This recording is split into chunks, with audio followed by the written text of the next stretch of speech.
بسم اللہ الرحمن الرحیم نحمدہ ونصلی علی رسولہ الکریم اما بعد۔ سحری کے وقت کے حوالے سے یہ مسئلہ خوب اچھی طرح ذہن نشین کر لینا چاہیے کہ شریعت نے رات میں تو کھانے کی اجازت دی ہے۔ روزے کے دوران، روزوں میں، رمضان میں رات کو کھانے کی اجازت دی ہے، دن کو روزہ رکھنے کا حکم دیا ہے۔ صبح صادق جب ہو جاتی ہے تو کھانا پینا منع ہو جاتا ہے غروب آفتاب تک۔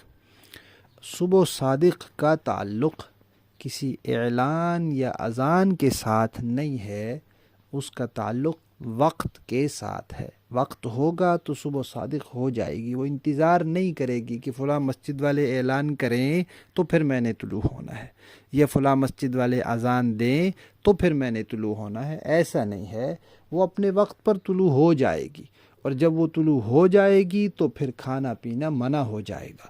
اس کے بعد اگر کوئی کھائے گا، ایک قطرہ پانی کے اندر لے جائے گا، کھانے کا ایک لقمہ کھائے گا تو اس کا روزہ نہیں ہوگا۔ اس لیے یہ بہت ضروری ہے کہ ہر گھر میں اپنے علاقے کا مستند اور صحیح رمضان کیلنڈر ہو اور صحیح معیاری وقت بتانے والی گھڑی ہو۔ اس کیلنڈر کو ملحوظ رکھا جائے اور اس گھڑی پر وقت دیکھا جائے۔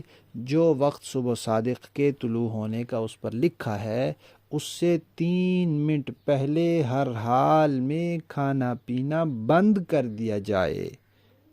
عموماً مسجدوں والے 3 منٹ پہلے اعلان کر دیتے ہیں، لیکن اگر کبھی وہ اعلان دیر سے کریں یا غلط وقت پر کریں تو ہو جاتی ہے غلطی۔ اس طرح آپ نے اپنا روزہ بچانا ہے۔ دوسرا مسئلہ اذان کا ہے کہ لوگ یہ سمجھتے ہیں کہ جب تک اذان ختم نہ ہو کھانے پینے کا وقت رہتا ہے۔ یہ بڑی غلطی ہے۔ اذان تو دینی ہے جب صبح صادق طلوع ہو جائے گی، اگر اس سے پہلے دیں گے تو اذان ہی نہیں ہوگی۔ اور جب اذان اگر اپنے وقت میں اذان ہو رہی ہے تو پھر اس وقت اگر کوئی کھائے گا تو اس کا روزہ نہیں ہوگا۔ لہذا کبھی یہ غلطی نہ کریں کہ ابھی تو اذان ہو رہی ہے، ابھی ایک گھونٹ میں پانی پی لوں، ابھی جلدی سے چائے کی چسکی لگا لوں۔ نہیں، آپ کا روزہ نہیں ہوگا۔ اگر روزوں کی حفاظت کرنی ہے تو لازمی طور پر آپ نے صبح صادق طلوع ہونے سے پہلے کھانا پینا بند کرنا ہے، اور اس کے لیے معیار جو ہے وہ وقت ہے۔